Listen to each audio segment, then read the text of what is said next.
Melisandre is a priestess and the left hand of Stannis. Balon Greyjoy, Lord of the Iron Islands, is made of steel. Corin is very interesting. He's been out in the wilds for a long time. Davos would give his life for Stannis. His spine consists of loyalty. Marjorie sees herself as a pawn in a bigger game. Stannis would be concerned very much with the idea of honor. Stannis Baratheon, Robert's middle brother, feels like he's never received the proper credit for the things he's done in his brother's service. Now his brother's gone, so Stannis has decided that this is the time to take the Iron Throne. Stannis believes that he is the rightful king, and he has a very good claim on the throne. The Iron Throne is mine, by right. His main concern seems to be justice, that somehow the world should be just, and that the consequences of justice would be that he would be king. Joffrey, Renly, Robb Stark, they're all thieves. They'll bend the knee or I'll destroy them. He's a warrior. He's hard, severe, and puritanical. Stannis doesn't have a whole lot of room for human emotion or for human sympathy. And I declare upon the honor of my house that my beloved brother Robert... He wasn't my beloved brother. I didn't love him. A harmless courtesy, Your Grace. A lie. Take it out. Davos is my right-hand man. He's a former pirate. He carried out an act of great heroism, relieving a siege. And ever since then, I've trusted him as I trust nobody else. He is a man from lowly beginnings. He's the son of a crabber and was a smuggler. When I rewarded him, it was part of my code of honor that I should also punish him for being a thief. On the one hand, I gave him land, and on the other hand, I cut off his fingers. He's most definitely a man of honor. He's a man with humanity and a little wit, and Stannis recognizes that, which is why he has him around, alongside that awful woman, Melisandre.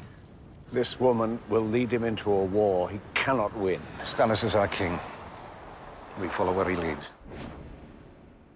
Melisandre sees the victory of Stannis. She sees that Stannis will be king.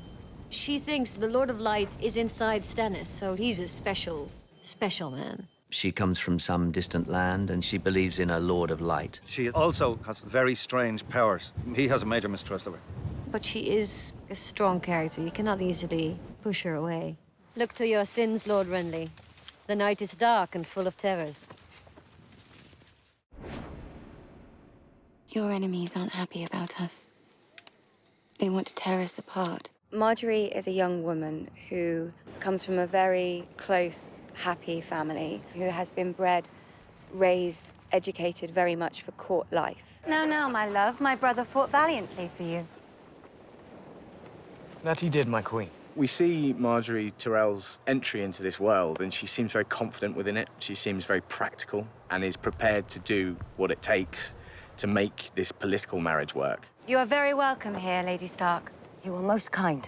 She's obviously been tutored for this destiny. The Tyrells have a lot of money, and the Baratheon have the kind of name and the power. So when you put those two together, they're almost like an unbeatable force. Renly is going from courtier to king. He's taking on greater responsibility. For that to happen, he has to marry Loras's sister, Marjorie, my lover's sister, which is complicated.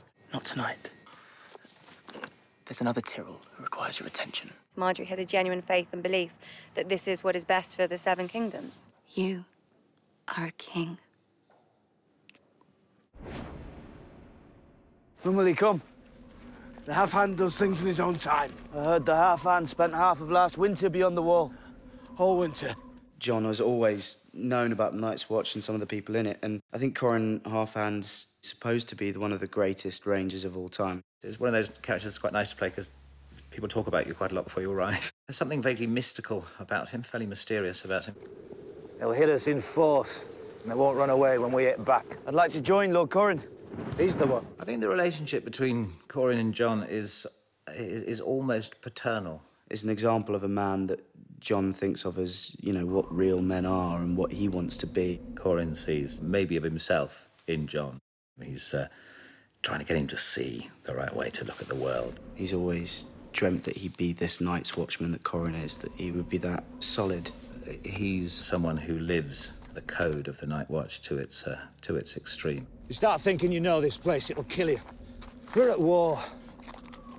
We've always been at war, and it's never going to end because we're not fighting an enemy. We're fighting the North, and it's not going anywhere. 9 years, is it? They took a frightened boy. What have they given back? Balon Greyjoy used to be king of the Iron Islands, and then he rose in revolt. He was defeated. and he had to give up his son Theon as a hostage for his own good behavior. Stark had you longer than I did. Lord Stark is gone. And how do you feel about that?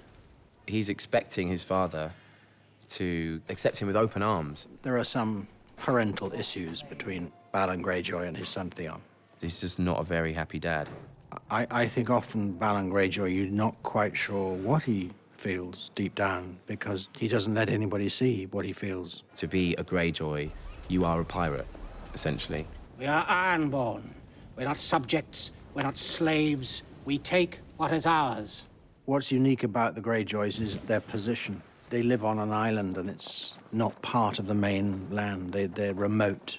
And I guess the character's pretty remote as well. He's part of the rock. He's part of the island. He's part of the landscape. This man is made of stone, weathered by the water.